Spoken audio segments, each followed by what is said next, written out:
अऊज़ु बिल्लाहि मिनश्शैतानिर्रजीम। बिस्मिल्लाहिर्रहमानिर्रहीम।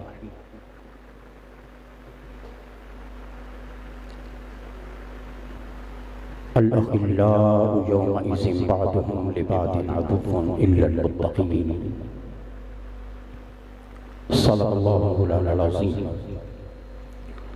इन्नल्लाहा व मलाइकतहु युसल्लूना अलन नबी या अय्युहल्लज़ीना आमनू सल्लु अलैहि व सल्लिमू तस्लीमा।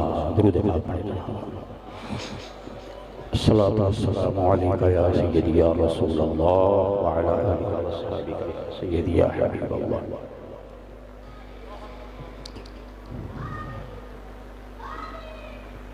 मेरी इंतहाई वाजिबुल क़द्र वल एहतिराम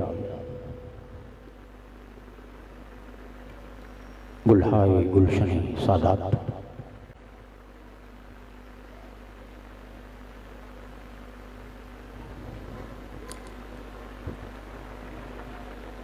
मोहतरमुल मकाम जनाब साहिबजादा सैयद हिमायत रसूल शाह साहिब कादरी दामद बरकातहू,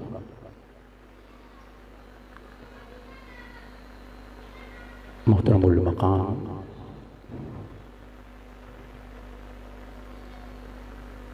ज़ीनत अहले सुन्नत हज़रत अल्लामा साहिबजादा सैयद शफ़ाअत रसूल कादरी साहिब दामद बरकातहू, मोहतरमुल मकाम क़िबला मुफ्ती शहबाज अली कादरी साहिब,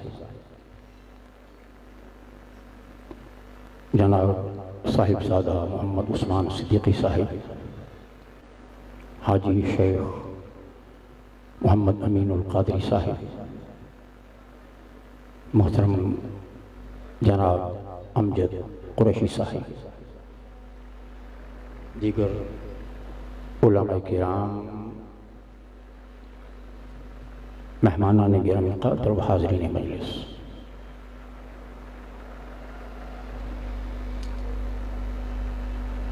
वो ज़ात वो हस्ती कि जिसने इन दरो दीवार के अंदर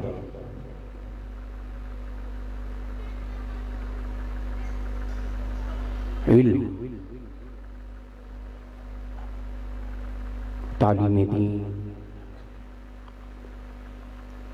और इश्क़ रसूल की चिराग जलाए। मेरी मुराद आले नबी औलाद अली जनाबे पीर सैयद ज़ाहिद अली शाह साहिब रहमतुल्लाहि अलैह आज उनकी याद में हम यहाँ जमा हैं। और दूसरी अजीम शख्सियत जिस पर हर सुन्नी मुसलमान को नाज है, बर्रे सगीर पाको हिंद, एक अजीम नाजुआ रोज़गार हस्ती शेख इमाम अहमद रज़ा ख़ान फ़ाज़िल बरेलवी रहमतुल्लाहि अलैह आप के उस मुबारक की भी ये तकरीब है। अल्लाह पाक इन मुक़द्दस हस्तियों के साथ हमारी निस्बतों को आबाद रखे, सलामत रखे।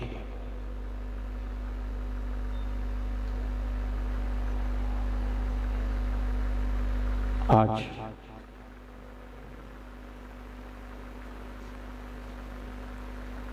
शाह साहिब क़िबला के बग़ैर यहाँ आना और इस माहौल में कुछ वक्त गुजारना मेरे लिए कोई आसान नहीं।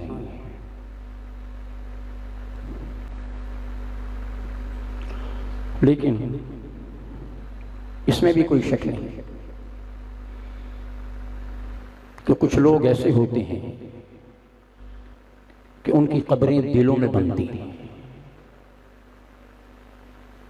और वो खुशबू देते रहते हैं। अल्लाह रब्बुल इज़्ज़त जनाबे पीर सैयद हिदायत रसूल शाह साहब रहमतुल्लाहि अलैह, अल्लाह पाक उनके दरजात में मजीद बुलंदी फरमाए और उनका फैज़ान जारी व सारी रहे। आज मैं देख रहा था 24 अक्टूबर 1958 24 अक्टूबर कि जब हुजूर मुहद्दिस आज़म अलैहिर्रहमा की हुक्म पर जनाब पीर सैयद जाहिद अली शाह साहब रहमतुल्लाह अलैह यहाँ तशरीफ लाए थे। 24 अक्टूबर 1958 जब उनके फैज़ान का सिलसिला शुरू हुआ और ये इंतिखाब मकबूल बारगाह मुस्तफ़ा मुहद्दिस आज़म अलैहिर्रहमा का था, इस जगह पर आपका तअय्युन फरमाना और भेजना। और जब मैंने वो हिसाब लगाया तो अभी अक्टूबर का चूंकि आगाज हो चुका है, तो इसी महीने की 24 तारीख को उनके फैज़ान को इन दरो दीवार से जारी हुए पूरे 63 साल हो जाए। कितने? 63 साल। और अल्लाह की शान के महीना भी रबीउल अव्वल शरीफ का होगा। रबीउल अव्वल शरीफ के महीने में उनके 63 साल हुजूर की उम्र के मुताबिक पूरे हो रहे हैं, जितनी आक़िद हो जहाँ सल्लल्लाहु की ज़ाहरी हयात मुबारक है।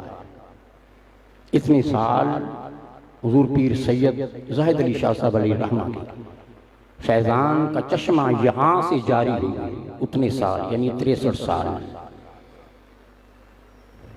तो मैं ये सोच रहा था कि चूंकि रबीउल शरीफ का महीना भी होगा,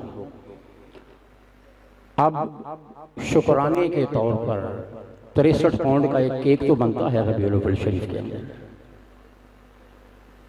अहबाब जरा इस पर तवज्जो फरमा लीजिएगा, शुक्राने के तौर पर इसको बंद कर। हाज़िर गिरामी क़द्र, ये जगह, ये दो हस्तियों की फैज़ान का सरचश्मा बने। अहले बैत तो हैं ही, इसमें कोई शक नहीं। वो दो हस्तियां कौन हैं? एक इमाम अहले सुन्नत शाह अहमद रजा खान फाजिल बरेलवी अलैहि, और दूसरे हुजूर मुहद्दिस आज़म रहमतुल्लाह अलैह। इन दो हस्तियों के फैज़ान का सरचश्मा वो मकाम बना जहां आप तशरीफ फरमा है। और फिर हुजूर मुहद्दिस आज़म अलैहिर्रहमा ने इनको अकेले नहीं भेजा, बल्कि इनके रफ़ीक़ सफ़र जो बनाए गए वो कारी अल्लामा कारी मोहम्मद सिद्दीक़ साहिब रहमतुल्लाह अलैह, जिन्होंने सारी जिंदगी वफा की, वो वफा की एक मिसाल रही। अल्लाह रब्बुल इज़्ज़त उनकी कब्र पर भी करोड़ों रहमतों का नुज़ूल फरमाए। जो मुर्शिद ने हुक्म दिया उसकी लाज निभाई। हुजूर शाह साहब क़िबला रहमतुल्लाह अलैह की जब तक वो हयात रहे ये खिदमत करते रहे, और शेख का वो हुक्म उसकी अमली तफसीर बने कि मुर्शिद दे दरवाजे उत्ते मुहकम लाइए झोंका। तो वो ऐसी मुहकम झोंक लगाई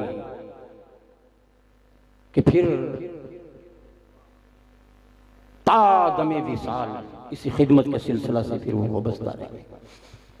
और शाह साहब के अलैहि रहमा के विसाल के बाद जब 13 साल की उम्र थी, हुजूर शाह साहब की बिला की हिदायतुल शाह साहब की,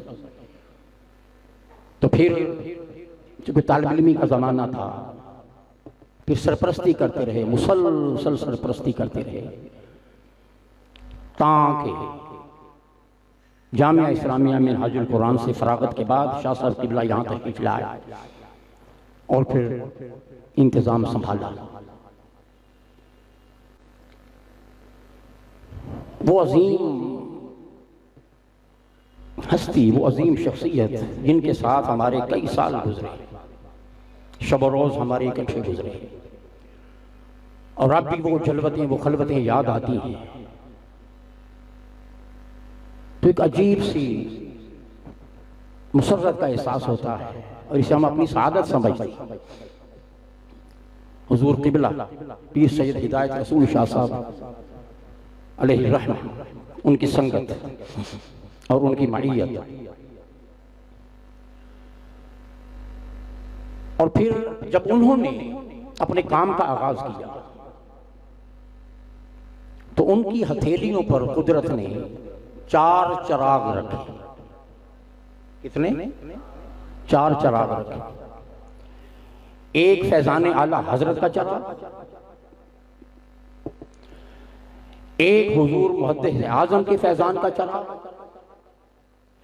एक वालिद गिरामी अलैहि रहमा पीर सैयद ज़ाहिद अली शाह साहब अलैहि रहमा उनके फैजान का चराग, और चौथा जो चराग उनकी हथेली पे जला वो शेखुल इस्लाम डॉक्टर मोहम्मद ताहिरुल क़ादरी के फैजान का चराग,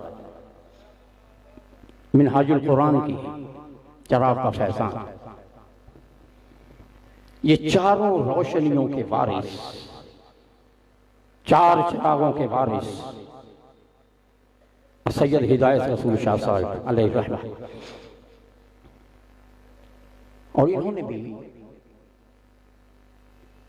जिंदगी भर जब तक रहे अपने उस्ताद से, अपने मुरब्बी से वफा का और मोहब्बत का हक अदा किया। और हमने भी देखा तालिब इल्मी के ज़माने में कि जिस तरह हुजूर कायदे मोहतरम उनसे शफ़क़त फरमाते थे, और जब शाह साहब क़िबला ने दाखिला लिया जामिया इस्लामिया में, तो चूंकि हमारी क्लास में तशरीफ लाए तो खरामा खरामा चलते हुए क्लास में तशरीफ लाए, खामोशी से साथ बैठ गए, अस्सलाम वालेकुम। फिर मैं तारुफ करवाया, मेरा नाम सैयद हिदायत रसूल है और फैसलाबाद से हूँ, और मेरा आज ही दाखिला हुआ है। हम सफर बने। 2 दिन के बाद ही कायदे मोहतरम तशरीफ लाए, हफ्तावार में शिस्त में, तो जितने तलबा बैठे हुए थे उन तमाम तलबा में करीब बुलाकर जिसे अपने पास बिठाया वो सैयद हिदायत रसूल शाह साहब थे, और बड़ा खूबसूरत इंकिशाफ फरमाया कि इनके वालिद गिरामी हमारे दोस्त पीर सैयद ज़ाहिद अली शाह साहब अलैहि रहमा, वो हमारे दोस्त। और फिर फरमाया कि मैं अपने बचपन में इनकी बगदादी मस्जिद के अंदर खिताबात किया करता था,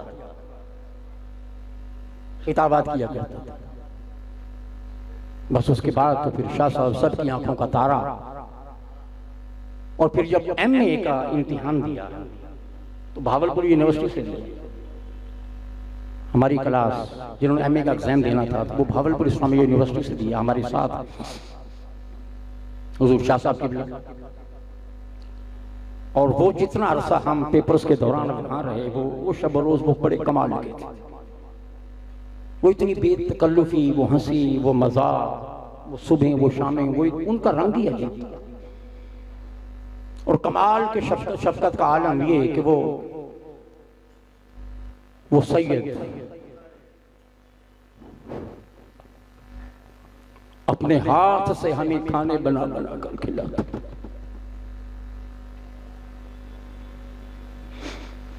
और अपने अमल से बताते थे मैं उस नस्ल पाक से हूं जिनका काम ही खिलाना, अपने हाथ से पका पका के खिलाना। और फिर शेख से मोहब्बत और शेख की मोहब्बत। अब ये शाह साहब किबला तशरीफ फरमा है, इन्होंने परसों में इधर फैसलाबाद में था तो एक बात बताई कि शाह साहब किबला इन्हें फरमाने लगे कि आज बड़ी अजीब बात हुई। पूछा क्या? लेकिन मैं लिया जा रहा था, लिया जा रहा था, तो रास्ते में जब जंग आया तो मेरा जी चाहा कि मैं उतरूं और महबूब की गलियों को बोसा दूं, जहां से फैज के सरचश्मे आ रहे हैं। मैं उस उस्ताद, उस मुरब्बी, उस मुशफिक, उस मेहरबान की गलियों को, उन दरो दीवार को बोसे चूमूं। कुछ शागिर्द साथ थे, उसमें फिर न जाने क्या सोचा कि ये मामला मोखर होता रहा, मतलब जी यही बार बार तड़पे कि यहीं उतरूं और झंग की सड़कों को चूमूं, यहाँ की गलियों को चूमूं। थोड़ी सी आवाज कहाँ साउंड वाले, थोड़ी सी इको जरा शामिल करें इसमें, इको को शामिल करें। तो कहते हैं कि इसी शशोपंज में झंग गुजर गया, और जब झंग गुजर गया तो गाड़ी में बैठे बैठे ऊँघ आ गई, नींद आ गई, और इधर आंख लगी, उधर हुजूर शेखुल इस्लाम ख्वाब में आ गए और मेरी पेशानी पर बोसों की बारिश कर,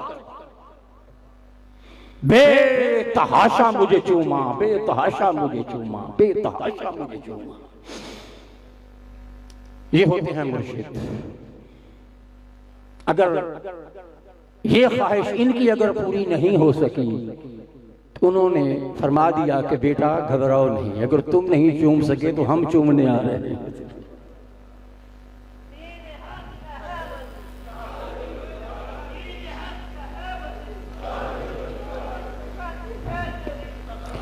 और इसमें कोई शक नहीं, हुजूर शेखुल इस्लाम की वसासा से दो फैज एक शख्सियत से उन्हें नसीब हुआ।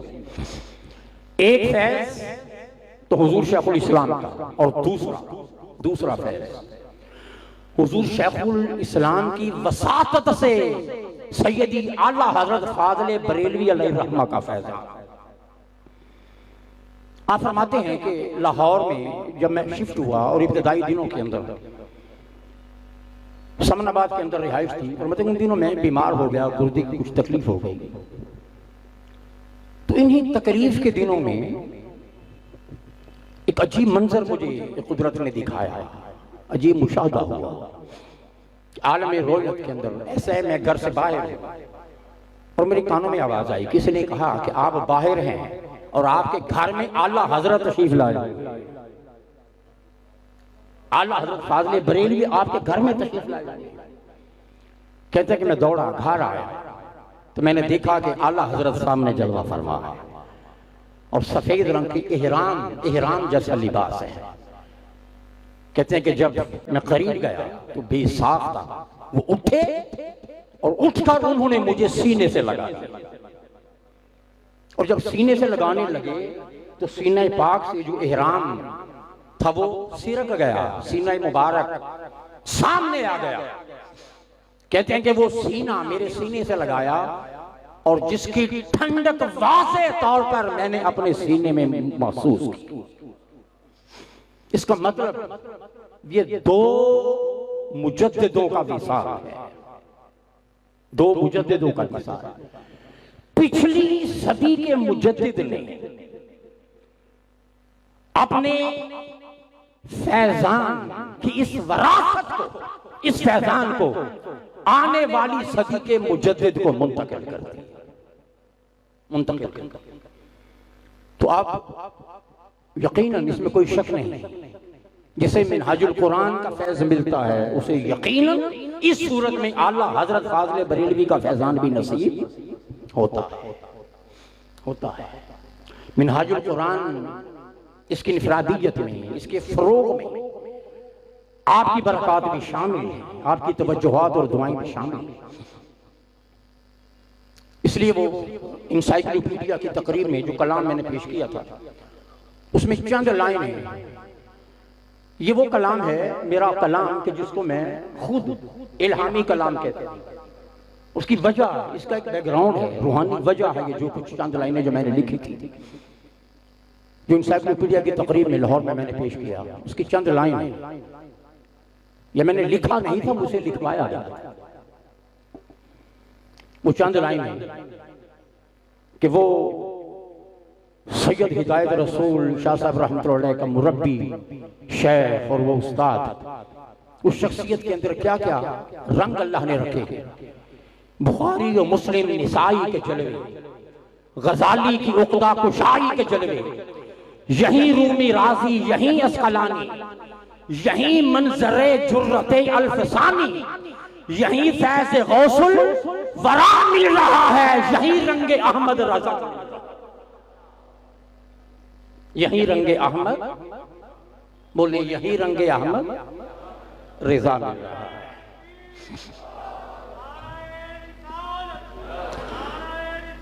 हाज़िर गिरामी क़द्र, मौजू बहुत तवील है, वक्त बहुत कलील है। बात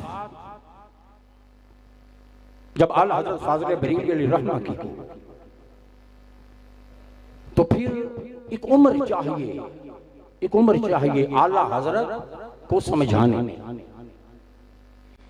वो कोई इतनी छोटी शख्सियत नहीं है कि चंद लम्हों के अंदर वो समो दी जाए। इमाम अहले सुन्नत शाह अहमद रज़ा खान फाज़िल बरेलवी अलैहिर्रहमा, मगर सिर्फ तबर्रुक के तौर पर सिर्फ चंद एक बात है। आपका इल्मी मकाम, आपका फ़िक़ही मकाम, आपका इश्क़ रसूल और इल्म के मुख्तलिफ ज़ावियों पर आपका मुकम्मल इदराक और दर्क, हैरत अंगेज शख्सियत जिस पे जितना गौर करते चले जाओ उतनी वो शख्सियत हैरान करती चली जाती है। वो ज़ात, वो शख्सियत। अब बात जब फ़िक़ह की हो तो उसमें सिर्फ एक दो मिसाल। आला हज़रत फाज़िल बरेलवी अलैहिर्रहमा का फ़िक़ह के अंदर एक मकाम जो दर्द और आप की जो बुलंदी है और फिक्र की और सोच की और तख़य्युल की जो गहराई है, जो गहराई है, वो एक देग भी नहीं, वो एक समंदर, उसमें से सिर्फ एक कतरे का कुछ हिस्सा। मसलन शरीयत के जो अहकाम हैं, इनके जो मदारिज बयान हुए, मदारिज मसलन ये जो फर्ज, वाजिब, सुन्नत, मुस्तहब, आप ये सुनते हैं ये इस्तिलाहात, ये मदारिज अहकाम। और हुक्म शरीयत का उसे कहते हैं जिसमें कोई तलब फेल हो, अमर और नहीं। अमर के अंदर भी तलब है कि ये काम करो, नहीं के अंदर भी तलब है कि ये काम न करो। तलब फेल और तलब तरके फेल, इसको जो चीज जाहिर करती है उसे हुक्म कहते हैं। हुक्म और हुक्म के मुख्तलिफ दरजात हैं। पिछली किताबें, पिछली फ़िक़ह के इब्तिदाई अदवार से लेकर सदियों बाद तक की किताबें अगर उठा के देखो तो इन मदारिज की जो तक़सीम मिलती है वो सिर्फ 5 तक मिलती है। बड़े बड़े फ़ुक़हा, बड़े बड़े आइम्मा बस 5 तक महदूद रहे। सदियों तक ये सिलसिला चलता रहा। मसलन एक फर्ज, एक मुस्तहब, एक हराम, एक मुबाह और एक मकरूह, ये मदारिज अहकाम के तलबे फेल या तलबे तरके फेल के जो किताबों में सदियों तक चलते रहे। फिर उसके बाद आने वाले दौर के अंदर दो का इजाफा और हो, फिक़ह की किताबों के अंदर दो किस्मों का और दो मदारिज का इजाफा और हुआ, तो ये टोटल कितने हो गए? 7 हो गए। और वो 7 कौन कौन से थे? फर्ज, वाजिब, मुस्तहब, मुबाह, हराम, मकरूह तहरीमी और मकरूह तंज़ीह। इन 7 का इजाफा हुआ। फिर वक्त गुजर रहा है, फिर फिक़ह अपना सफर तय कर रही है, इमाम आ रहे हैं, गौर व होश कर रहे हैं, मसाइल मुस्तंबत हो रहे हैं, शरीयत इस्लामिया उम्मत मुस्तफा तक पहुंचती चली जा रही है, वक्त गुजरता जा रहा है। फिर आने वाले वक्तों ने फिक़ह के अंदर इन मदारिज के अंदर थोड़ी सी तरक्की और की। फिर 2 का इजाफा और हुआ। कितने? 2 का इजाफा हो और हुआ, और ये कितने हो गए? 9 हो गए। और वो जो 9 हुए वो कौन से थे?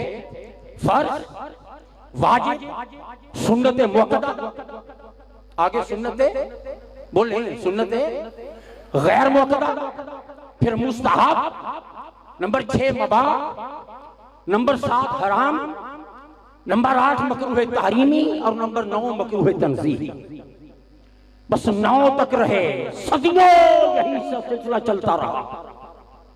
फुक़हा का सफर यहां पर आकर रुक गया। अब अकल एक सवाल करती थी, अकल ये सोचती थी, तकाज़ा करती थी कि ये जो अहकाम है, मसलन अमर है, अमर, अब अमर के मुकाबले में इस तरफ बाएं तरफ क्या है? बोले, आप फुज़ला बैठे हुए, उलमा भी बैठे हैं, इधर अमर हो और इधर क्या है? नहीं। अब अकल सवाल करती है कि जितनी संगीनी फर्जियत की या वाजिब होने की जो लेवल इस तरफ है, उसके मुकाबिल नहीं के अंदर भी लेवल उसके बराबर होना चाहिए। जो तलबे फेल में शिद्दत है, एग्जैक्टली वही शिद्दत तलबे तरके फेल में होनी चाहिए। फिर उसके बाद जो वजूब में शिद्दत है, इसी लेवल की शिद्दत इस नहीं की तरफ भी होनी चाहिए। मगर आलम ये था कि इधर 5 थे, इधर 3 थे। जो डूज मतलब जिनके अंदर तलबे फेल है, ये करो, वो 5 थे। नंबर 1 फर्ज, नंबर 2 वाजिब, नंबर 3 सुन्नत मुअक्कदा, नंबर 4 सुन्नत गैर मुअक्कदा, नंबर 5 मुस्तहब। ये वो है कि जिनका ताल्लुक तलबे फेल से है, कुछ करने के है। अब इनके मुकाबले में जो नहीं आती है, उस तरफ सिर्फ 3 थे। कितने? 3। 5 इधर और 3 इधर। वो तवाज़ुन न था, वो बैलेंस न था। अगर इधर फर्ज है, इतनी शिद्दत इधर नहीं होनी चाहिए। अगर इधर वाजिब है, इसी लेवल की इधर नहीं होनी चाहिए। अगर इधर मुस्तहब है, उसी लेवल का मेयार नहीं में इधर होना चाहिए। अगर इधर सुन्नत मुअक्कदा है, उसी लेवल का मेयार का हुक्म इधर नहीं में होना चाहिए। इधर सुन्नत मुअक्कदा है, फिर उसके लेवल अकल का तकाजा था कि शरीयत के अंदर एक बैलेंस है, एक आदल है। ये नहीं हो सकता कि जो करने के अहकाम है उनके लेवल और हो, और जो नहीं है उनके लेवल कम हो, उनके बराबर ना हो। ये सवाल सदियों रहा फिक़ह की किताबों के अंदर। ये तशनगी सदियों तक कायम रही, सदियों तक कायम रही। और फिर हुजूर शेखुल इस्लाम फरमाते हैं कि एक रोज लॉ कॉलेज के अंदर, अपने पंजाब यूनिवर्सिटी के लॉ कॉलेज में मैंने अपने तलबा को लेक्चर तैयार करवाना था, और लेक्चर देने के लिए मैं तैयारी कर रहा था, और मेरे हाथ में फतावा रिजविया की पहली जिल्द। कौन सी जिल्द? बोले थोड़ा सा, कौन सी जिल्द? पहली जिल्द फतावा रिजविया। फरमाते तो उसका मैं जब मुताला कर रहा था और जब अहकाम के दर्जात और तकसीमात के मामले पर पहुंचा तो कहते हैं कि बेसाख्ता मेरी जुबान से निकला अल्लाह अकबर, कि जो काम सदियों के फुकाहा नहीं कर सकते थे, जो कमी रह गई थी वो कमी शेख इमाम मोहम्मद रजा खान फाजिल बरेलवी। और जितने लेवल्स इधर पॉजिटिव की तरफ हैं उतने ही नेगेटिव की तरफ, जितने अमर की तरफ हैं उतने ही नहीं की तरफ बयान फरमाए। और फिर जो लेवल आपने बयान फरमाए, इधर फर्ज रखा, इधर तलब फेल में इधर फर्ज रखा, उधर नहीं के अंदर उसी लेवल का है। उनकी डेफिनेशन अभी वक्त बहुत कम है। फर्ज की डेफिनेशन क्या है, वाजिब और फर्ज में फर्क क्या है, सुन्नत मुक्तदा गैर मुक्तदा की डेफिनेशन क्या है, मुस्ताहब से कहते हैं। अभी वक्त कम है, मैं उनकी डेफिनेशन की तरफ नहीं जाता। इधर फर्ज उसी लेवल पर, इधर साथ नहीं ने हराम रखा, वो काम जो सदियों से नहीं हुआ था और जो एक बैलेंस नहीं था, इस बैलेंस को फिका के अंदर इंट्रोड्यूस करवाने वाली शख्सियत आला हजरत फाजिल बरेलवी। इधर फर्ज रखा, उधर उसी लेवल का हराम रखा, इधर वाजिब रखा, उसके मुकाबले में मकरूह तहरीमी रखा, इधर सुन्नत मुअक्कदा रखी, उधर उसके मुकाबले में उसी लेवल पर नेगेटिव के अंदर फिर इसाअत रखी, इधर सुन्नत गैर मुअक्कदा रखी, उधर उसी लेवल की नहीं मकरूह तंज़ीही रखी, इधर मुस्तहब रखा तो इधर खिलाफ औला रखा। 5 इधर हो गए, 5 इधर हो गए और 11 टोटल 11 दोनों के दरमियान मुबाह है और मुबाह का ताल्लुक इधर से भी है, मुबाह का ताल्लुक।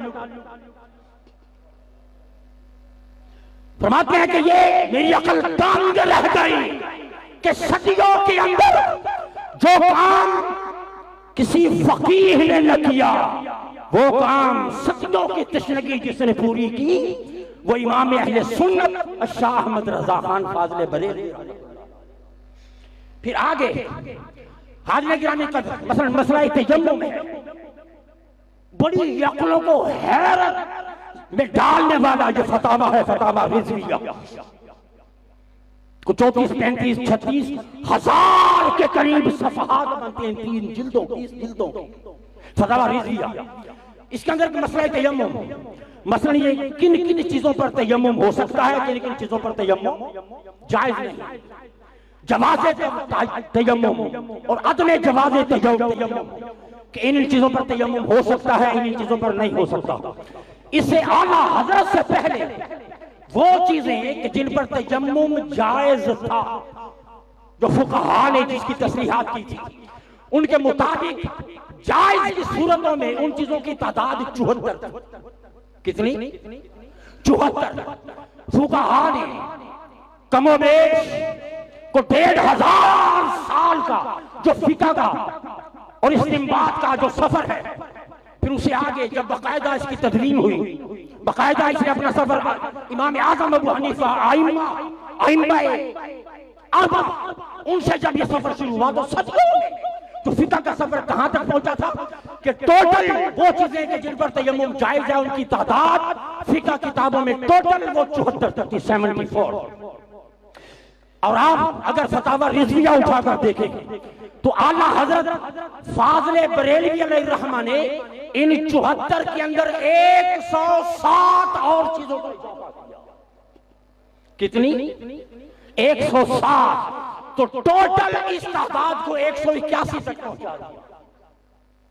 आला हजरत का फिकी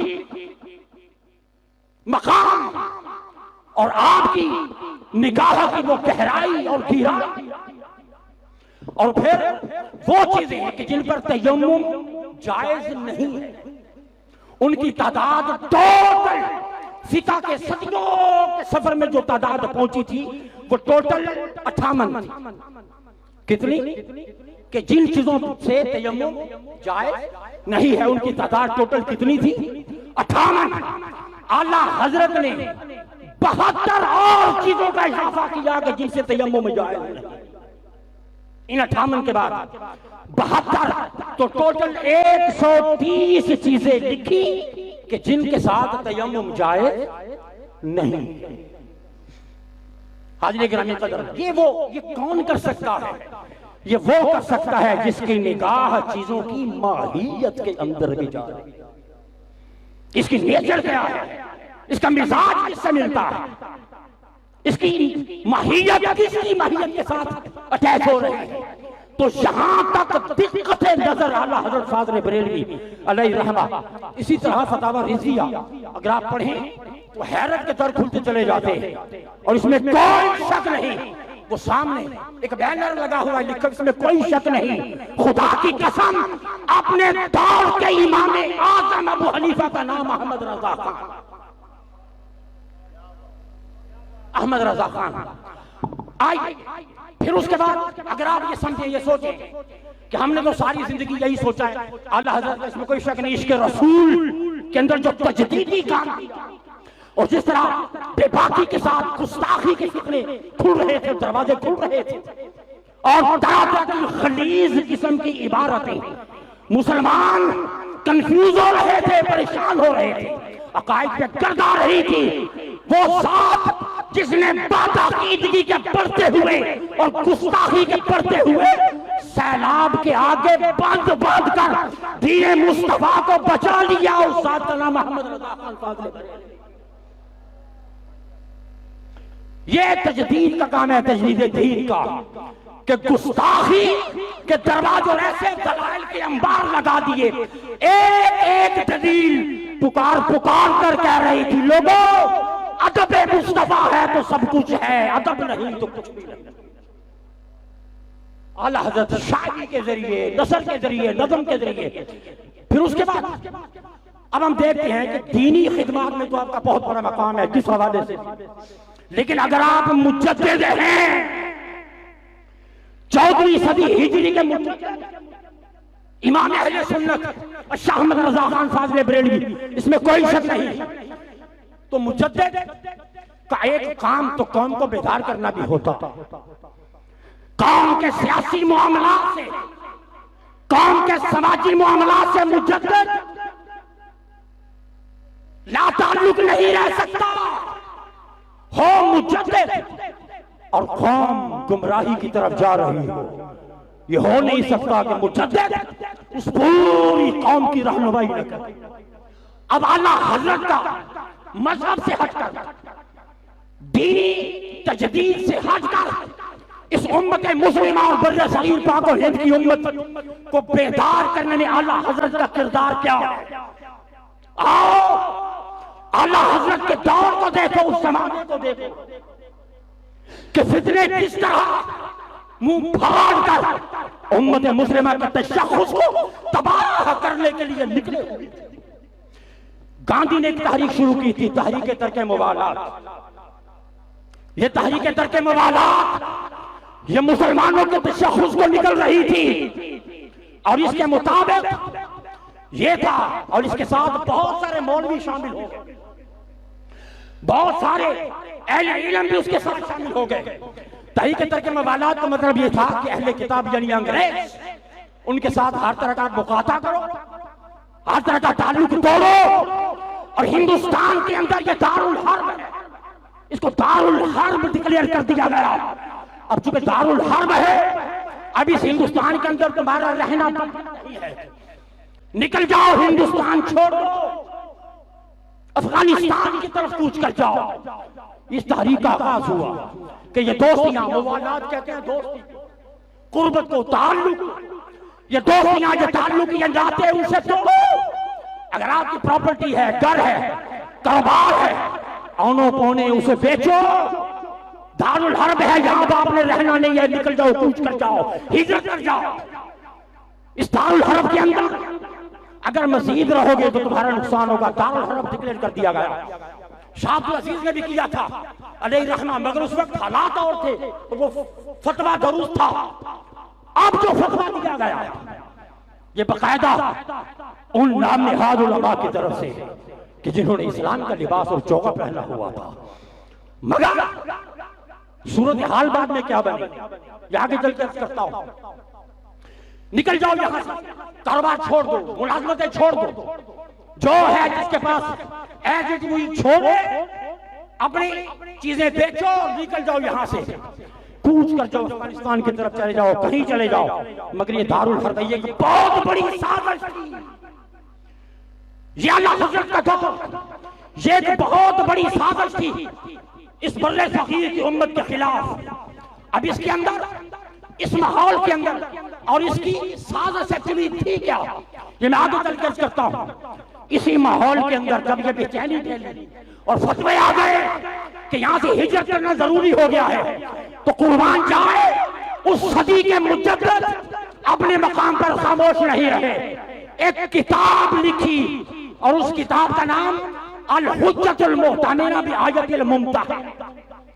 ये किताब लिखी और उसमें मुसलमानों की रहनुमाई की, और इसमें जिन जिन किताबों के हवाले दिए गए, जामिउस सगीर का हवाला दिया, अस्सियरुल कबीर के हवाले दिए, मौता इमाम मोहम्मद के हवाले दिए, शरह सरखसी के हवाले दिए, नताइजुल अफकार, मुहीत, इनाया, किफाया, हिदायत, फतुल कदीर, कंज, तनवीर, बहरुल रगाई, बहरुल गायब और बहरुल राय, और इस तरह और बहुत बड़ी बड़ी किताबें, काफी, हुनिया, बेशुमार तफसीर, उन तमाम हवालों से आपने मवालात की सूरत वाज़े की कि मवालात है क्या। मौलवी एक मवालात की बात बस अन्य बात छोड़ तो सब कुछ एक ही लाठी से हांकते जा रहे थे कि निकल जाओ यहां से, छोड़ दो। आला हज़रत साहिब बरेलवी अलैहिर्रहमा ने इस किताब के अंदर मवालात की दो किस्में बयान की। कितनी? दो किस्में बयान की, एक हकीकी एक सूरती, और उनकी फिर आगे फिर 10 सूरतें बयान की। 10 सूरतें, 9 का ताल्लुक मवालात के साथ था और 9 का और 1 का ताल्लुक मुआमलत के साथ था, और फरमा दिया कि तुम मुआमलत की सारी हदीसें मुवालात पर थोप रहे हो, उम्मत को मिसगाइड न करो, तुम्हारा नजरिया गलत है, तो तुम्हारा फतवा गलत है फिका की रूह से, कुरान और सुन्नत की रूह से, कि मुआमलत की हदीसें तुम उठाकर मुवालात में ला रहे हो और कौम को गुमराह कर रहे हो। और दूसरा फरमाया कि तुम मुआशी, सियासी, समाजी, मजहबी तौर पर तुम हुजूर की उम्मत को नुकसान पहुंचा रहे हो। ये रहनुमाई आला हज़रत फाज़िल बरेलवी अलैहिर्रहमा की बरवक्त सामने आई, और अब चूंकि आला हज़रत इस बात के मुखालिफ थे कि मुसलमान बर्रे सगीर छोड़कर चले जाएं, अब क्या हुआ कि फितना परवर मौलवियों ने आला हज़रत फाज़िल बरेलवी को अंग्रेज का एजेंट करार दे दिया, इल्जाम लगा दिया ये तो अंग्रेज से पैसा लेकर खा गए, ये नहीं चाहते कि ये तर्के मुवालात हो, एजेंट होने का इल्जाम लगा दिया। हाज़िर गिरामी आगे चले, आला हज़रत ही के जमाना में ये सारे मौलवी इन्होंने मिलकर इस तहरीक का सरबराह किसको बना दिया। 2 तहरीकें चल रही थी, एक तहरीक खिलाफत कि उस्मानी जो सल्तनत है उसे बरकरार रखा जाए और तुर्क मखबूसात वो वापस की जाए, खिलाफत उस्मानिया कायम की जाए, इसे टूटने न दिया जाए, ये तहरीक थी। और दूसरी तहरीक ये तहरीक तर्क मुवालात कि अंग्रेजों के साथ कट ऑफ होकर निकल जाओ यहां से। 2 तहरीकें, और हैरत अंगेज बात कि मौलवियों ने इन दोनों तहरीकों का सदर किसको बनाया, उसे जिसे आप गांधी कहते हैं। गांधी तहरीक खिलाफत का चेयरमैन वो भी, तहरीक मुवालात का चेयरमैन वो भी गांधी। और उस दौर का एक मुसन्निफ कहता है, उस दौर का ये गांधी की बड़ी बारीक चाल थी जो लोगों की समझ में ना सकी। अजले ज्ञानी का जो उस दौर का एक मुसन्निफ कहता है कि हिंदू मुस्लिम भाई भाई का ये नारा इतना फरोग पा गया, इतना फरोग पा गया अंग्रेजों के खिलाफ, और हिंदू मुस्लिम भाईचारा इतना ज्यादा फरोग पा गया। उस दौर का मुसन्निफ लिखता है कि दूसरे मुसलमान ममालिक में क्या हो रहा है ये तो हमें नहीं मालूम, जरा तवज्जो से सुनिएगा। आला हजरत के दौर के हालात क्या है, आला हजरत के तजदीदी कारनामों में एक बड़ा कारनामा क्या है जो अमूमन बयान नहीं किया जा सकता, बयान नहीं किया जाता, इस पर तवज्जो नहीं दी जाती। वो किरदार तो इस्लाह मुआशरा के लिए, उम्मत मुस्तफा की डूबती हुई कश्ती को बचाने के लिए और इसे तूफान से निकालने के लिए आला हजरत ने सर अंजाम दिया। वो पहलू जिसे अमूमन बयान नहीं किया जाता। आइए वो लिखते हैं, मुसन्निफ उस दौर के लिखते हैं कि हमारे इस दौर के अंदर पुरजोर तकरीरों में मुसलमान जोश का इजहार कर रहे हैं। वो सल्तनत बरतानिया से खिलाफत उस्मानिया के बरकरार रखने की दरखास्तें कर रहे हैं। तुर्की मकबूजात वापस करने का मुतालबा किया जाता है। इस मकसद के लिए रेजोल्यूशन पास होते हैं, वफद भेजे जाते हैं गवर्नमेंट ऑफ बरतानिया के पास। ये नहीं कहा जा सकता कि ये तदबीरें कहां तक कामयाब हो सकती हैं, लेकिन उम्मीद के लंबे लंबे हाथ दिल अफसरदा मुसलमानों की गर्दनों में हमायल होकर उन्हें जा बजा लिए फिरते हैं। खुदा कामयाब करे, मुसलमानों ने इन मसाइल में जरूरी समझा है कि हिंदुओं को अपने साथ शरीक करें और अपना हम आवाज बनाएं ताकि उनकी सदा में जोर आए और सल्तनत उनकी दरखास्त को गौर से सुने। अगर से ये मुसलमानों की शान के खिलाफ है। आगे चले वो दौर क्या था। कहते हैं कि अगर इतना ही होता कि मुसलमान सिर्फ मुतालबा करते और हिंदू उनके साथ मुत्तफिक होकर बचा है, दुरुस्त है की आवाज बुलंद करते तो बात यहाँ तक ठीक थी। कहते हैं मगर परेशानी की बात यह है कि हिंदू इमाम बना हुआ है और मुसलमान उसके पीछे आमीन कहने वाले मुक्तदी की हैसियत से खड़ा है। इस तहरीक की इमामत हिंदू कर रहा है और इसके पीछे पहले लिखा जुमला, पहले महात्मा गांधी का फतवा होता है, आगे आगे महात्मा गांधी का फतवा होता है और उसके पीछे मौलवी अब्दुल बारी का फतवा मुक़ल्लिद की तरह सरे न्याज खम करता चला जाता है। हिंदू आगे बढ़ते हैं और मुसलमान उनके पीछे पीछे अपना दिनो मजहब निसार करते चले जाते हैं। पहले तो हिंदुओं ने सूद के फंदों में मुसलमानों की दौलतें और जागीरें ले ली, अब मुफलिस हो गए।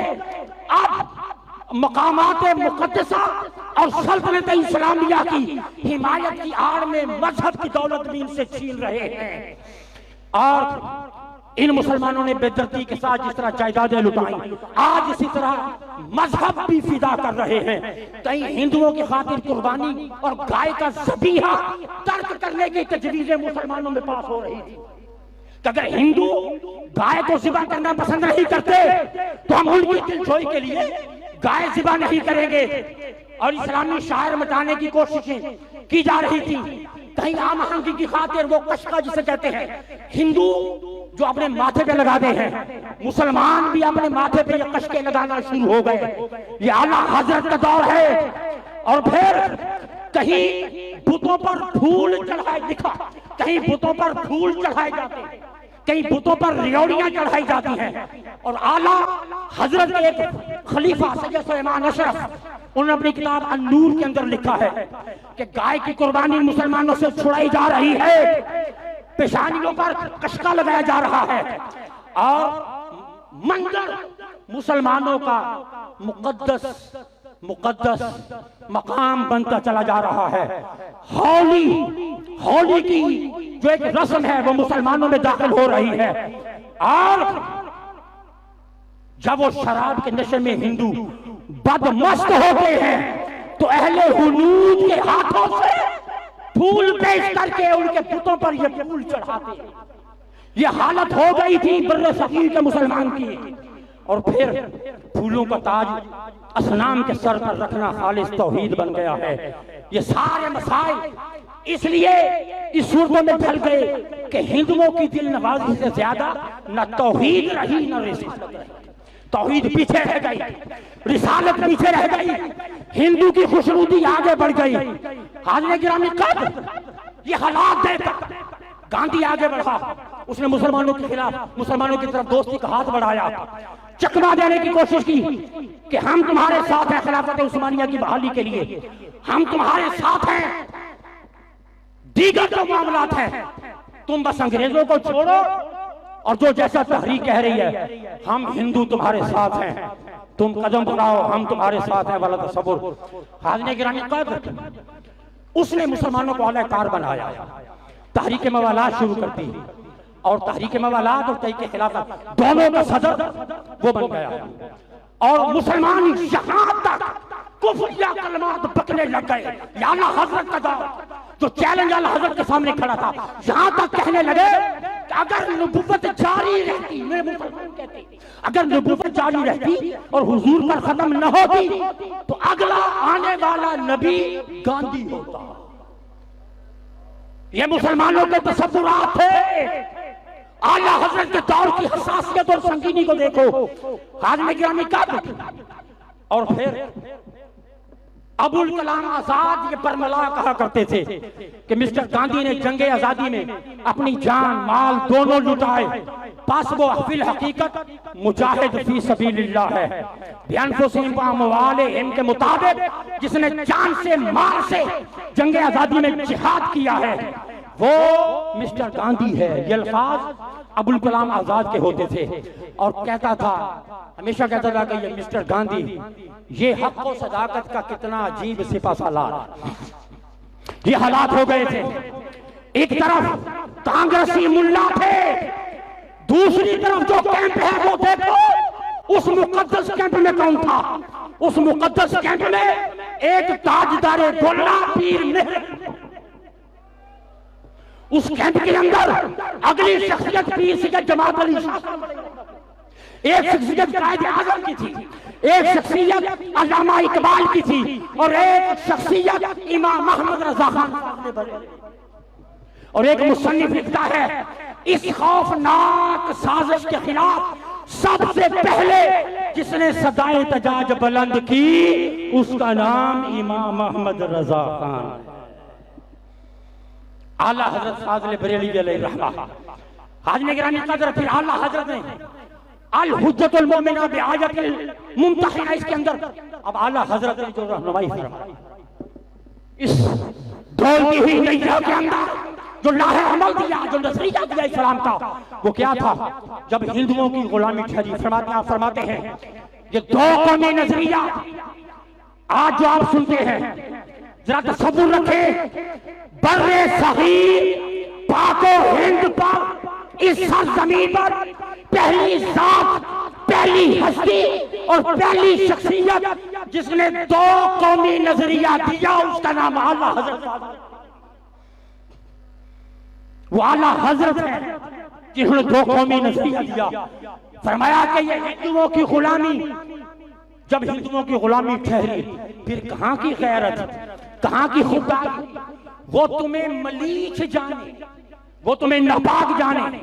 सौदा बेचे तो दूर से हाथ में डाल दे, पैसे लें तो दूर से पंखा वगैरह पेश करके उस पे पैसे रखवा लें। हालांकि बहुक्म कुरान वो खुद नजस है। तुम इन नजसों को मुकद्दस और मुताहर बैतुल्लाह में ले जाओ। ये इशारा किसकी तरफ था? एक हिंदू लीडर, उसे मस्जिद में ले जाया गया, दिल्ली की मस्जिद के अंदर मिंबर रसूल पर उस हिंदू लीडर को बिठाकर उलमा उसके कदमों में बैठे और उसे खिताब करवाया गया। अगला मरहला अमृतसर की जामिया मस्जिद के अंदर, अमृतसर के अंदर खुद इस गांधी को मस्जिद में ले जाया गया, मिंबर रसूल पर बिठाया गया, उलमा नीचे बैठे। यहां तक भी एक आलिम इसी जलसे के अंदर बोला, या अल्लाह हजरत का दौर है, इसी जलसे के अंदर बोला कि मेरी फारसी का शेर है। वो कहता है कि मेरी सारी जिंदगी कुरान पढ़ते गुजरी, हदीस पढ़ते गुजरी, मगर उम्र का ये हिस्सा कहता है लोगों गवाह हो जाओ मैंने एक बुत परस्त पर कुर्बान कर दिया। ये मौलवियों की हालत थी। हाज़िर गिरामी कदर, फिर एक मौलवी बोला कि अल्लाह मुझसे जिंदगी में एक नेकी हुई है कि मैंने गांधी को अपना भाई बना लिया। ये थे वो कांग्रेसी मुल्ला, इनके मध्य मुकाबले आला हजरत ने जो जंग लड़ी है और उस जंग का फायदा क्या हुआ बाद में? हाज़िर गिरामी कदर फतवा दिया, फरमाया कि तुम्हें नापाक समझते हैं, ये खुद नजस है, तुम इन नजसों को मुकद्दस मुताहर बैतुल्लाह में ले जाओ। जो तुम्हारा माथा रखने की जगह है वहां उनके नंगे कदम रखवाओ, वहां उनके गंदे पांव रखवाओ, मगर तुमको इस्लामी हैसियत न रही। मोहब्बत मुशरिकीन ने अंधा बहरा कर दिया है लोगों तुम्हें। या अल्लाह हजरत मोहब्बत मुशरिकीन ने तुम्हें अंधा कर दिया, बहरा कर दिया। सब जाने दो खुदा को मुंह दिखाना है या हमेशा मुशरिकीन ही की छांव में भी रहना है। जवाब था तो यूं कि कोई काफिर इस्लाम या तबलीग सुनने के लिए, इस्लामी हुक्म लेने के लिए मस्जिद में आ जाता तो बात अलहदा थी, मगर इस बात की इजाजत न थी कि मुशरिकों, नापाकों और बुत परस्तों को मस्जिद में लाकर उनको वाइज बनाकर नीचे बैठकर उनके वाज सुनो। एक ललकार कौसर तस्लीम में धुली हुई, ये आवाज बुलंद हुई, शब्दों मत से बुलंद हुई, ये फतवा जारी हुआ, छपवा कर तकसीम कर दिया गया। फिर नतीजा क्या हुआ? आहिस्ता आहिस्ता वो बुत टूटने लगे, तसव्वुरात निकलने लगे। फिर फरमाया अगर सब मुसलमान जिम्मेदारियां छोड़ रहे हैं, तिजारतें छोड़ रहे हो, नौकरियां छोड़ रहे हो, तमाम ताल्लुकात अक्सर खत्म कर रहे हो, तो क्या इसके मुकाबले में जाके हिंदुस्तान भर में देख लो, तुम तो सब कुछ छोड़ रहे हो, मुझे एक भी मिसाल लाकर दो कि तुम्हारी खातिर किसी हिंदू ने अपनी उसे अपना घर बेचा हो। आंखें खुलना शुरू हो गई। अन्य ग्रामी कदर फिर यूं हुआ, बड़े बड़े उलमा एलानिया तौबा की, और उस तौबा करने वालों में मौलाना अब्दुल बारी फरंगी महली, जिनका जिक्र पहले हो चुका कि आगे आगे गांधी का फतवा होता है, पीछे पीछे अब्दुल बारी होता है। इन्होंने एलानिया तौबा की और आला हजरत फाज़िले बरेलवी रहमा के हाथ पर पिछले मामलात की माफी मांगी, एलानिया तौबा की। ये वो अब्दुल बारी फरंगी महली है, इन्हीं के मुरीद थे मौलाना मोहम्मद अली जौहर और मौलाना शौकत, ये इन्हीं के मुरीद थे। और जब ये राह रास्त पर आए तो इनके मुरीदों में तहरीक पाकिस्तान के मुजाहिद, आला हजरत की तालीम ने, तरबियत ने, दी हुई इस्लामी गैरत ने तहरीक पाकिस्तान को मुजाहिदीन दिए हैं। यहाँ तक मुहद्दिस आज़म खोजवी ये आला हजरत के खलीफा थे, मौलाना सैयद मोहम्मद नईमुद्दीन मुरादाबादी ये आले हजरत के खलीफा थे, और यही वो मुबारक खुलफा थे जिन्होंने 1946 के अंदर बनारस के अंदर ऑल इंडिया सुन्नी कॉन्फ्रेंस की बुनियाद रखी। ये आला हजरत की तरबियत थी, इन्होंने ऑल इंडिया सुन्नी कॉन्फ्रेंस की बुनियाद रखी। और फिर उसके बाद एक ऐसी अजीम कॉन्फ्रेंस क़याम पाकिस्तान के हक में करवाई जिसमें 5000 उलमा थे, 5000 मशाइख, और ये 5000 उलमा मशाइख ने कदम कदम तहरीक पाकिस्तान के हक में हिमायत का फैसला कर लिया। हमारी जानें जाएंगी मगर हम इस रास्ते से वापस नहीं आएंगे। ये अल्लाह हजरत की जिद्दोजहद है, अल्लाह हजरत का फैज है। अल्लाह हजरत ने उन लोगों को बताया, समझाया, फिर वो हजारों लोग जो अफगानिस्तान की तरफ गए थे जूते खाकर जलील होकर वापस आए। आने वाले जलील होकर, हर आने वाले की जुबान पर एक ही लफ्ज था, इमाम अहमद रजा खान तू सच्चा। आला हजरत के खुलफा, मुरीदीन और तरबियत गान, उन्होंने तहरीक पाकिस्तान का बीड़ा अपने कांधों पर उठाया। मौलाना मोहम्मद अली जौहर बाहर आए, मौलाना शौकत अली उस गंदगी से निकलकर बाहर आए, पीछे नईमुद्दीन मुरादाबादी, दीगर बहुत से हजारों उलमा, ये वो थे जिनके अंदर हजरत इमाम अहमद रजा खान की फूंकी हुई गैरत की रूह बोल, आपकी बेदारी हुई हमीयत बोल रही थी। यहां तक कि यही ऑल इंडिया सुन्नी कॉन्फ्रेंस, फिर उसने ऐलान कर दिया लोगों सुन लो, इस वक्त कायद आज़म मोहम्मद अली जिन्नाह पाकिस्तान की क़यादत कर रहे हैं, तसव्वुर पाकिस्तान की क़यादत कर रहे हैं मुस्लिम लीग की ऑल इंडिया सुन्नी कॉन्फ्रेंस। या अल्लाह हजरत के खुलफा थे, तरबियत याफ्ता थे। ऐलान कर दिया लोगों सुन लो, अगर कायद आज़म भी पाकिस्तान के मुतालबे से दस्तबरदार हो गए तो ये सुन्नी कॉन्फ्रेंस पाकिस्तान बनाए बगैर आराम से नहीं है। हाज़िर मोहतरम, ये है वो शऊर की बेदारी, ये है वो शऊर की बेदारी जो अल्लाह हजरत की सुन्नत के अंदर थी। इस कौम के अंदर भरी है। फिर उसी पर फिर आगे आपका ये पाकिस्तान, इसकी बुनियादों के अंदर आला हजरत की जिद्दोजहद भी शामिल है। इस पाकिस्तान की बुनियादों में अहमद रजा खान का फैजान भी है। अगर ताजदार कायनात फरमाए इधर से मुझे ठंडी हवा आती, इधर से मुझे खुशबू आती है, तो ये कैसे मुमकिन था हुजूर को खुशबू जाए और उस खुशबू के अंदर आला हजरत की जिद्दोजहद शामिल है। हाजिर गिरामी ये वो आला हजरत ने कौम को, पूरी कौम को बेदार करके रख दिया। और इस साजिश को बेनकाब साजिश ये थी कि हिंदुस्तान से मुसलमान आउट हो जाए, चले जाएं। और बिलाखिर 1 साल के अंदर उनका प्लान था कि हम अपना हिंदुइज्म जो है उसको मुसल्लत कर दें, मुसलमानों का बोझ इस धरती पर जितना है कम किया जाए। ये साजिश। अब आखिरी हिस्सा, बड़े पहलू, मगर सिर्फ आखिरी बात, बड़े अहम पहलू बात करके भी इजाजत चाहूंगा। हाजिर गिरामी 1500 साल के अंदर जितने भी मुजद्दिदीन आए, जितने भी मुजद्दिद आए, और हुजूर फरमाते हैं कि हर सदी के आगाज में एक मुजद्दिद आएगा। पिछली उम्मतों में मुजद्दिद नहीं होते थे, ये सिर्फ हुजूर की उम्मत का खासा है। पिछली उम्मतों में मुजद्दिद नहीं। क्यों? इसलिए कि एक के बाद दूसरे नबी ने आना है, नबी के बाद तीसरे ने आना है, तीसरे के बाद चौथे ने आना है, 10 के बाद 20, 20 के बाद 30। चूंकि नबी आ रहे थे तो किसी मुजद्दिद की जरूरत नहीं थी। अब हुजूर के बाद चूंकि किसी नबी ने नहीं आना था, तो उम्मत मुस्तफा के अंदर ये जो तसव्वुर तजदीद है, तसव्वुर मुजद्दिद है, ये खुद ताजदार कायनात के खत्म नबूवत की बहुत बड़ी दलील है। खत्म नबूवत की बहुत बड़ी दलील है।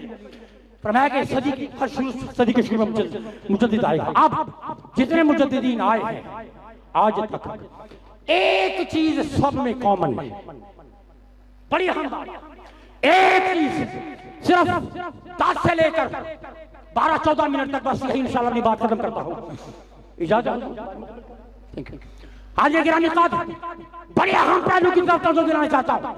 हालात जमाने के अपने होते हैं, तकाज़े अपने होते हैं, जिस मैदान में अपने अपने स्कोर के मुताबिक काम करना पड़ता है, जैसे हालात हो। मगर एक चीज जो पहले मुजद्दिद में थी वो इस सदी के मुजद्दिद में भी है। कोई मुजद्दिद उस चीज से खाली नहीं हो सकता। आप तारीख का मुताला करके देख लो। पहला मुजद्दिद, पहली सदी हिजरी के मुजद्दिद उमर बिन अब्दुल अजीज रज़ियल्लाहु ताला अन्हु। फिर इमाम आज़म अबू हनीफा, वो भी इसी सदी में हुए। फिर उसके बाद दूसरी सदी हिजरी इमाम शाफी, तीसरी सदी हिजरी इमाम अहमद बिन हंबल। फिर आगे जूझ वक्त गुजरता है, हर सदी में एक मुजद्दिद आता है। आप मुजद्दिदीन को पढ़ के देख लो, एक नुक्ता सब में कॉमन है। वो क्या? कि कोई मुजद्दिद भी हुब्बे अहले बैत के झंडे से हटकर नहीं है।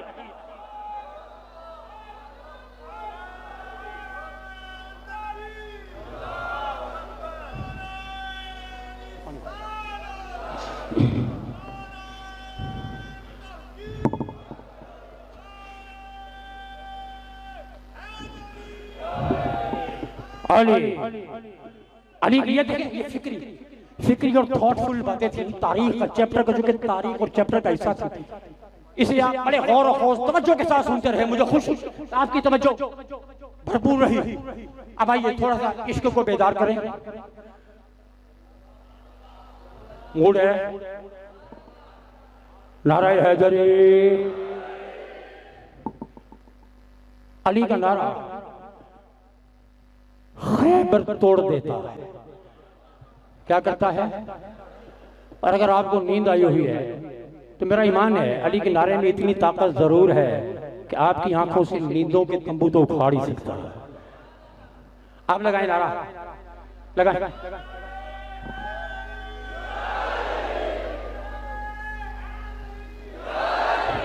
ये है अहमद रजा की विरासत, जिसका इजहार आपकी जुबान से हो रहा। ये है पीर सैयद जाहिद अली शाह की विरासत, जिसका जुबान से, आपकी जुबान से इजहार हो रहा है। यही सैयद हिदायत रसूल अलैहि रहमा की विरासत है। लोगों, ये नाम न छोड़ना। नाराए हैदरी। एक चीज जो सब में कॉमन है वो क्या है? हुब्बे अहले बैत। कोई मुजद्दिद दिफाए अहले बैत के बगैर मुजद्दिद नहीं हुआ। वजह, कोई मुजद्दिद बनता ही नहीं जब तक मोहम्मद के घर का दिफा ना करे। जब तक मुस्तफा के घर का, बोले जब तक मुस्तफा के घर का। और सुन लो, अगर मुजद्दिद भी मौजूद हो और अहले बैत की गुस्ताखियां भी होती रहे और मुजद्दिद बोले ना, विजदान कहता है कि तजदीद का ताज उसके सर से हटा दिया। मुजद्दिद रहता ही वही है जो हुब्बे अहले बैत का झंडा बुलंद करे।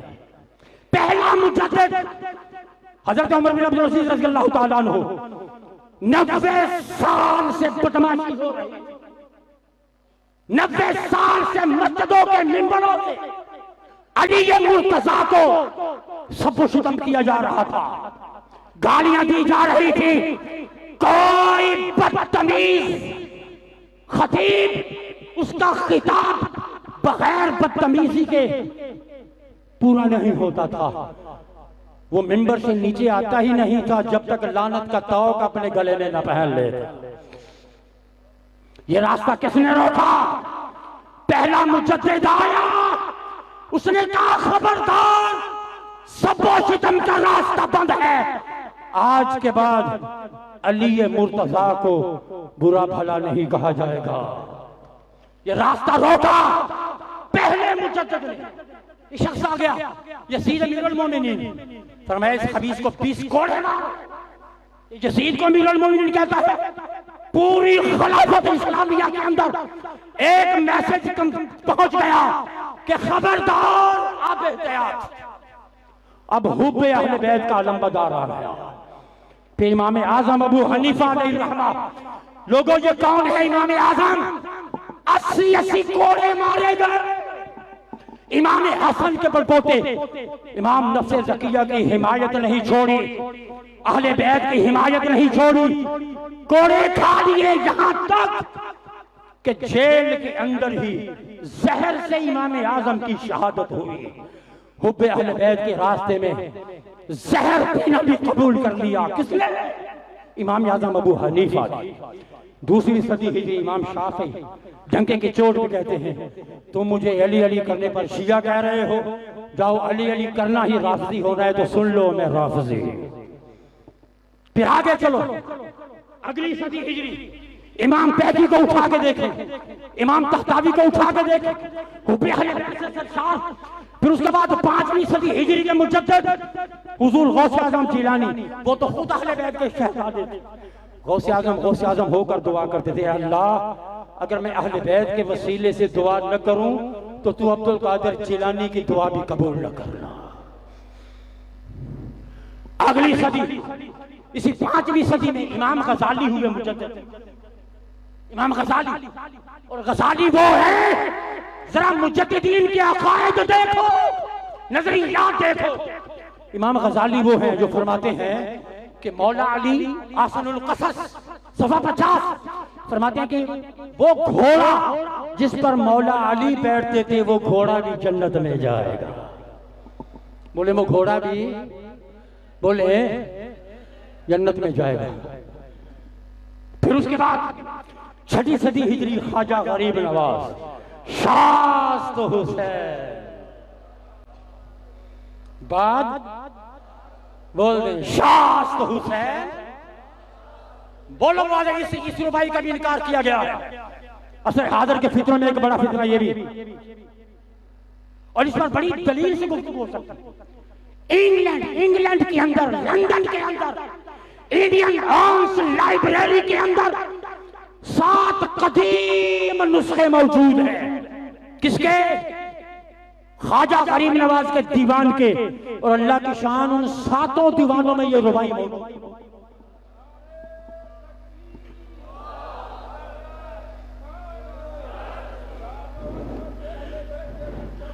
शास्त हुसैन ख्वाजा गरीब नवाज बादशाह अस्त हुसैन। आगे चलो 6वीं सदी हिजरी इमाम फखरुद्दीन राजी, इन्हें भी मुजद्दिद माना गया। ये राजी वो है जो फरमाते हैं लोगों ताजदारे कायनात ने गदीरे ख़ौम में अली के बारे में जब कहा ना, जिसका मैं मौला उसका बाबा जबलान, जिसका मैं मौला उसका, जिसका मैं मौला उसका अली मौला, फरमाते हैं कि फिर आए तुतरी के महबूब अब दीन मुकम्मल हो। ये इमाम राजी 6वीं सदी हिजरी के मुजद्दिद। 7वीं सदी मुहीउद्दीन इब्ने अरबी आप फरमाते हैं कि जब अल्लाह ने कहा था ना अल्लाह तो रब देखो, क्या मैं तुम्हारा रब नहीं हूं, उठा के देखो। इमाम शारानी इमाम शारानी ने लिखा, फरमाते हैं कि जब अल्लाह ने कहा पूछा था ना अरस्तु क्या मैं तुम्हारा रब नहीं हूं, सबसे पहले रूह मुस्तफा ने कहा था भला, क्यों नहीं मौला तू हमारा रब है। कहते हैं कि रूह मुस्तफा के बाद सारी मखलूक से पहले भला कहने वाले अली मुर्तज़ा। फिर उसके बाद आगे 8वीं हिजरी ख्वाजा निज़ामुद्दीन औलिया, इन्हें भी मुजद्दिदीन में शुमार किया गया।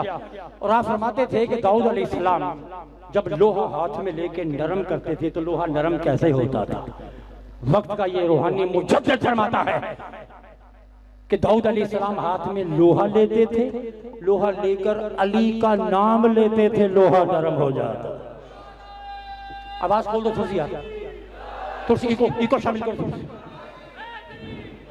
अली का नाम था जो लोहा नरम कर देता था। हाज़िर गिरामी कद्र 9वीं सदी हिजरी इमाम जलालुद्दीन सूफी फरमाता है कि लोगों मेरा अकीदा ये है अन्ना फातिमा फरमाया कि मेरा अकीदा ये है कि ताजदारे कायनात के बाद सबसे फजीलत वाली फातिमा ये शिवजी। फिर आगे 10वीं हिजरी इमाम कुस्तलानी को बोलो इसके मुस्तफा ने डूबे हुए। 10वीं हिजरी फिर मुजद्दिद फ़सानी रहमतुल्लाह अलैह, ये मुजद्दिद फ़सानी फरमाते हैं 10वीं सदी हिजरी फरमाते हैं कि जब ताजदारे कायनात का नूर आदम की पेशानी में था, आदम से लेकर मुस्तफ़ा की पैदाइश तक, आदम से लेकर अली मुर्तज़ा की पैदाइश तक, ये दोनों नूर क्या करते थे। फरमाते हैं कि नूर मुस्तफ़ा नबियों की तरबियत करता था, नूर मुर्तज़ा वलियों की विलायत पे मोहर लगाता। ये मुजद्दिद फ़सानी मकतूबात में फरमाते हैं। फिर 11वीं सदी हिजरी हजरत इमाम अब्दुल गनी नबलसी को देखो, इसके मुस्तफा हुब्बे अहले बैत के बैठकर। फिर आगे इमाम तहतावी 12वीं सदी इमाम तहतावी, इमाम अब्दुल गनी नबलसी। फिर 13वीं सदी हिजरी शाह अब्दुल अजीज मुहद्दिस, इन्हें मुजद्दिद माना गया। इस तोहफा इस्लाशरिया हुब्बे अहले बैत से शाह जिक्र सिर शहादत है हुब्बे अहले बैत से शाह। फिर आगे चलो कौन सी आगे सदी हिजरी है 14वीं शाह इमाम अहमद रज़ा फाज़िल बरेलवी रहमतुल्लाह अलैह। हाज़िर गिरामी क़द्र या अल्लाह हज़रत फाज़िल बरेलवी फरमाते हैं, पूछा गया सादात के बारे में, हुजूर सादात को ज़कात देना।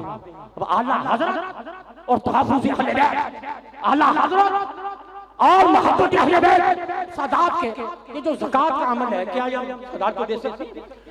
आपने फतवे के अंदर 6 सफ़हात पर मुश्तमिल फतवा रज़िया जिल्द नंबर 10 सफ़ा नंबर 105 फरमाते हैं कि मुख्तलिफ 27 अहादीस और 52 बातों से साबित किया कि नहीं आप सदात को ज़कात नहीं दे सकते। हाँ, फिर आगे कहते हैं कि इस पूरा शोक ज़माने के अंदर अगर सादात ज़रूरतमंद हो तो किया क्या जाए। फरमाते हैं कि ए दौलत वालों, जब तुम्हें खबर हो जाए कि फलां जगह पर कोई सादात किसी जरूरत में है तो खबरदार आराम से न बैठना जब तक जाकर उसकी जरूरत पूरी न करो। तुम इसकी जरूरत पर ही पूरी करोगे, इस सैयदजादे इस शहजादे की जरूरत इसका नाना मुस्तफा पूरी करेगा। फिर हदीस लाए फरमाया कि मन सना इला अहली बैती यदन काफतु अलैहा यौमल क़ियामा, फरमाया कि जिसने मेरे किसी बेटे की जरूरत पूरी की, मेरी नस्ल पाक में से किसी की कोई हाजत पूरी की, हुजूर फरमाते हैं कि घबराओ नहीं, क़यामत के रोज तुम्हारी जरूरत मुस्तफा पूरी करे। फिर हदीस पाक लाए, हदीस पाक, और ये हदीस पाक खतीब बगदादी के हवाले से लाए। फरमाया कि मन सना सनियत लिलाहत मिन खल्फ अब्दुल मुत्तलिब, अब्दुल मुत्तलिब, ये बात बड़ी काबिल गौर है। हुजूर ने फरमाया कि जो अब्दुल मुत्तलिब की किसी औलाद के साथ कोई नेकी करेगा, फरमाया कि फालिया मकाफत हुई ज़ाकियानी, फरमाया क़यामत के रोज जब वो मुस्तफा के सामने आएगा तो जिसने अब्दुल मुत्तलिब के किसी भी बेटे के साथ नेकी की होगी, मुहम्मद अपने हाथ से उसकी झोली भरेगा। यहां एक बात बड़ी काबिल, किसकी औलाद, किसकी औलाद, फिर बोले किसकी औलाद, अब्दुल मुत्तलिब की औलाद के साथ नेकी करो, तुम्हारे साथ मैं नेकी करूंगा। तुम्हें अब्दुल मुत्तलिब की औलाद सिर्फ सादात ही नजर नहीं आने चाहिए, अबू तालिब भी उनकी औलाद है।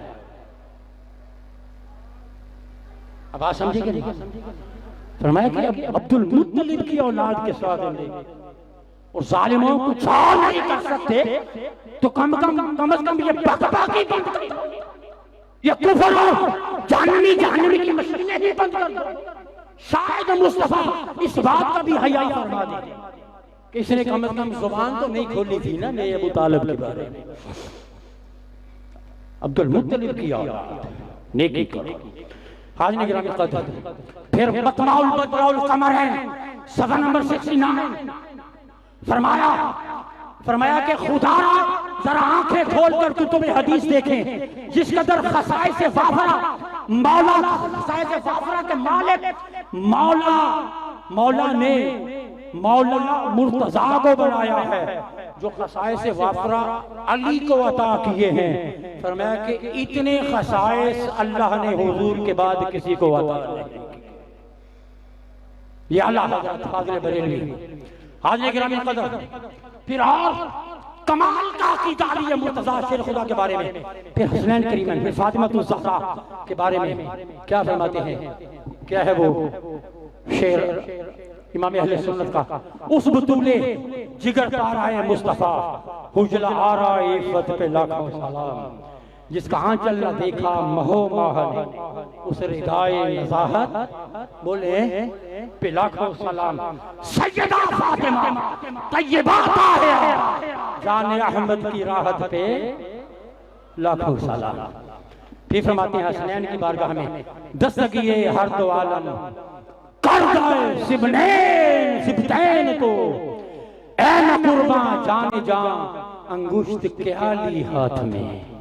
फरमाया कि ऐ महबूब तूने हसन हुसैन के हाथों में अपनी उंगली क्या दी कि इनके हाथ दो जहानों के दस्तगीर बन गए।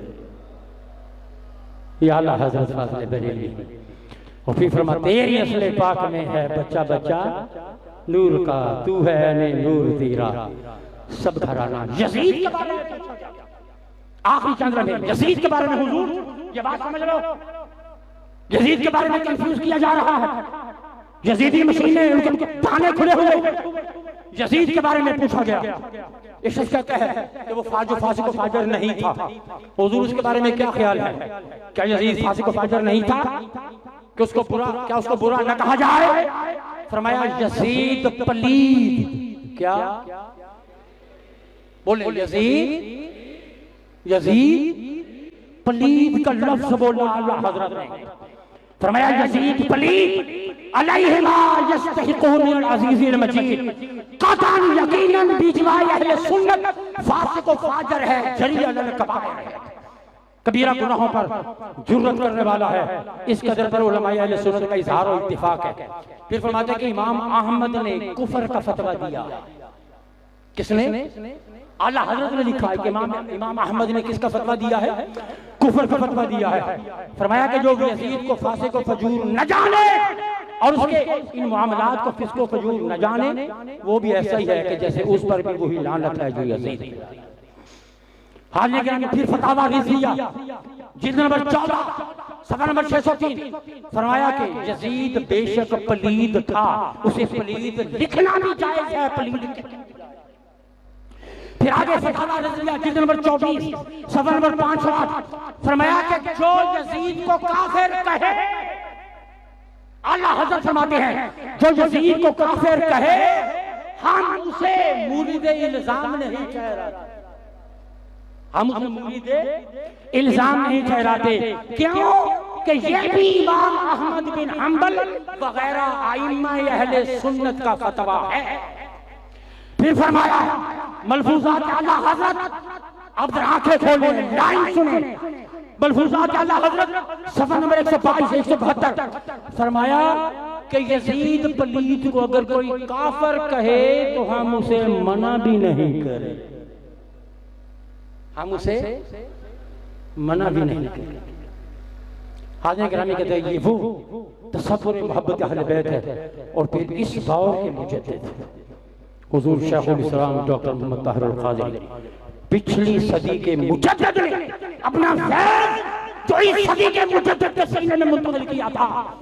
आपकी जिंदगी पर का वतीरा क्या रहा है? जहां कोई तूफान बदतमीजी उठा है, जहां जुबानें उनके दिफा में बड़े बड़े मौलवियों की नहीं खुली, मर्द कलंदर पूरी दुनिया में जहां भी होता है दिफाए अहले बैत का झंडा हाथ में उठाकर उस एतराज का दिफा, अहले बैत का दिफा करने आ जाता है, उस एतराज को करने आ जाता है। वो मर्द कलंदर कौन है दिफाए अहले बैत में? और इस दौर क्या क्या तूफान नहीं उठाए गए। आप किसी मसले के प्लेटफॉर्म पर मौला अली ने शराब पीकर नमाज पढ़ाई, जवाब किसने दिया? डॉक्टर मोहम्मद ताहिर अल क़ादरी। फातिमा ज़हरा सलामुल्लाह अलैहा को खता पर कहा गया, पूरी उम्मत की रहनुमाई इस मसले पर किसने की है? जिसने लोगों के तखय्युलात के तारों को तब्दील करके रख दिया, वो शेखुल इस्लाम डॉक्टर मोहम्मद ताहिर अल क़ादरी। और जहां जहां जो मामला हुआ, जिसने कभी रोने का मजाक उड़ाया, ये किसका जुमला है? जिसे हमें हुसैन में रोना नहीं आता वो अपने मुकद्दर पर रोए। तहरीक मिनहाजुल कुरान क्या है? खुद फरमाते हैं कि ये फातिमा ज़हरा के दर की खैरात है। लोगों इस दौर के अंदर एक ही रास्ता है, एक ही रास्ता है, और वो रास्ता इस वक्त ईमान बचाने का वो तहरीक मिनहाजुल कुरान है। भटक जाओगे, इस दामन को थाम लो, उस रास्ते पर चलो जिस आदत के रास्ते पर हजरत ने चलाया, जिस मोहब्बत के रास्ते पर सैयद ज़ाहिद अली शाह चलाते रहे, जिस मोहब्बत का पैगाम तुम्हें जिंदगी भर से हिदायत रसूल देते रहे। यहाँ आते हो तो इस पैगाम को न छोड़ना, इस पैगाम को बोलने, इस पैगाम को न छोड़ना। जाते जाते कि नारा इस तरह का सुना दो कि भाई पिछले 10 दिन की थकान दूर हो जाए। नारा हैदरी, अज़मत अहले बैत, अज़मत अहले बैत, अज़मत अहले बैत।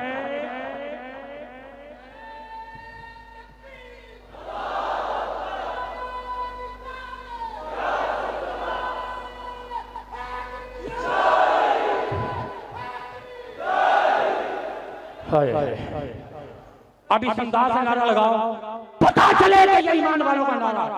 अब हर वक्त अली अली अली अली अली अली, ये क्या मिलता है आपको? भी सवाल होता, हर वक्त अली अली। देखो गौर से सुनिएगा, साइंस के रूल से इसका जवाब दूं। हम हर वक्त अली अली क्यों करते हैं? साइंटिफिकली इसका जवाब दूं तो जो है थक गए, थक गए। साइंसी रूल से जवाब हम हर अली अली क्यों करते हैं? लोगों पूछो, देखो न्यूटन का लॉ क्या कहता है, लॉ ऑफ ग्रेविटी क्या कहता है? कहता है वो जो सेब गिरा, आप पढ़ते हैं सेब गिरा, मैं शायद 10 मिनट से आगे बाद में यही बेहतर, हर 5 मिनट बाद पूछ ले। उसने कहा कि ये ग्रेविटी है, कशिश सिकल है। क्या है? कशिश सिकल, जमीन की कशिश नहीं खींचता। ठीक है, कशिश ने उसको खींचा तो सो इस ग्रेविटी की वजह से, कशिश की वजह से सेब नीचे आया। इसके बाद अब नई थ्योरी आई है कि ये सेब कशिश की वजह से नहीं आया, ये इस वजह से नीचे आया है कि इसकी असल मट्टी, इसकी असल मिट्टी से उगा है, मिट्टी से खाया है, मिट्टी से बना है, मिट्टी से पिया है, रंग मिट्टी का, खुशबू मिट्टी की, जायका मिट्टी का, जिसामत मिट्टी की, सारा कुछ इसकी असल इसकी मां मिट्टी है। तो कुल्लो सही असले ही हर चीज अपने असल की तरफ आती है, ये टूटा अपनी असल की तरफ गया। इसका मतलब है असल फरा को खींचती है, असल फरा को बोले, असल फरा को खींचती है। मिट्टी ने मिट्टी को खींचा, ये उसूल है। जो असल है मिट्टी, उसने अपने जुज़ को खींचा, कुल ने अपने जुज़ को खींचा, तो सो मिट्टी ने मिट्टी को खींचा। बारिश होती है, बहारात बनते हैं, समंदर बनते हैं, बादल आपके फैसलाबाद पर बरसते हैं, टूट में बरसते हैं, इतना बरसते हैं कि नदी नालियों से निकलकर दरियाओं में, दरिया से फिर दरियाओं में चलते चलते वही पानी फिर समंदर। तो मिट्टी ने मिट्टी को खींचा, पानी ने बोलो, पानी ने पानी को खींचा। आप दिया सराई उसका शोला हमेशा ऊपर की तरफ जाता, कभी देखा कि दिया सराय का शोला नीचे गया हो? नहीं। क्या? उसकी असल कुर्राए नार आग ने आग को खींचा, ऊपर गई, मिट्टी ने मिट्टी को खींचा। सुनो, मिट्टी ने मिट्टी को खींचा, आग ने आग को खींचा, पानी ने पानी को खींचा, ईमान ने ईमान को खींचा। अली कुल्ले ईमान है अली, बोलो अली, बाबा जब अली, हाथ उठाकर सैयद बादशाह शहजादगान की मौजूदगी के अंदर लोगों, ये थोड़ी सी सुस्ती है, चलती नहीं। अब अहले बैत के बारगाह में बैठे, जब यहाँ अहले बैत के पास आओ तो थकन शकन सुस्ती बाहर छोड़ के आया करो, जब जूते उतारते हो तो सुस्ती भी उतार के आया करो। अली कुल्ले, बाबा जबरन अली कुल्ले, अली कुल्ले वो ईमान है, अली का ईमान कुल है, हमारा जुज़ है। मिट्टी ने मिट्टी को खींचा, पानी ने पानी को खींचा, आग ने आग को खींचा, अली ने ईमान को खींचा, कुल ने जुज़ को खींचा।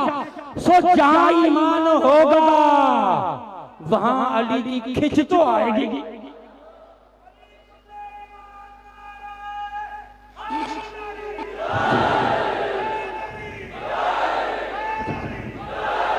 मैं सच कह जाऊंगा आपके नारे के, सैयदों की बारगाह में आओ तो इनके बाबा का नारा शायान शान लगाया करो।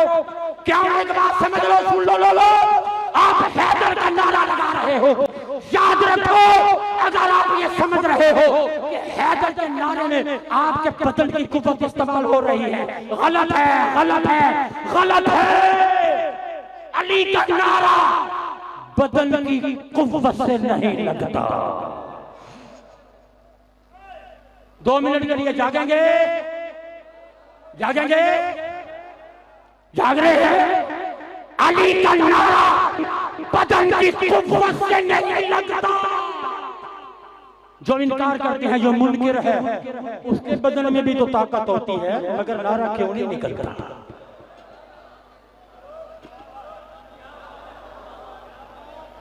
इतनी ताकत होती है, अबू तालिब का नाम लो तो 10 मन का पत्थर उठाकर आपके सर में मार सकता है। इतनी ताकत होती है, अली के डंडे बजाओ तो 6 मन का पत्थर उठाकर उसके नीचे आपको दे सकता है। इतनी ताकत मुनकर में भी तो ताकत होती है, मगर नारा बोले। आखिरी 1-2 मिनट है। बदन में ताकत होती है, मगर अली का नारा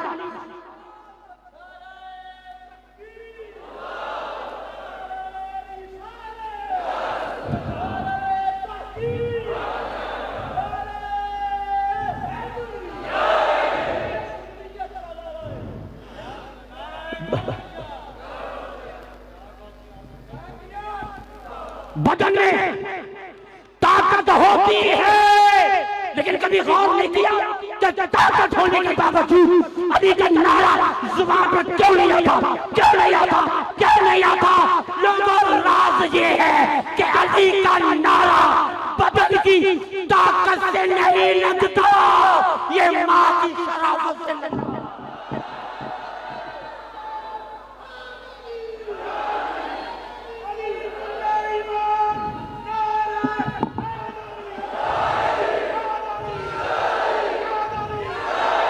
अल्लाह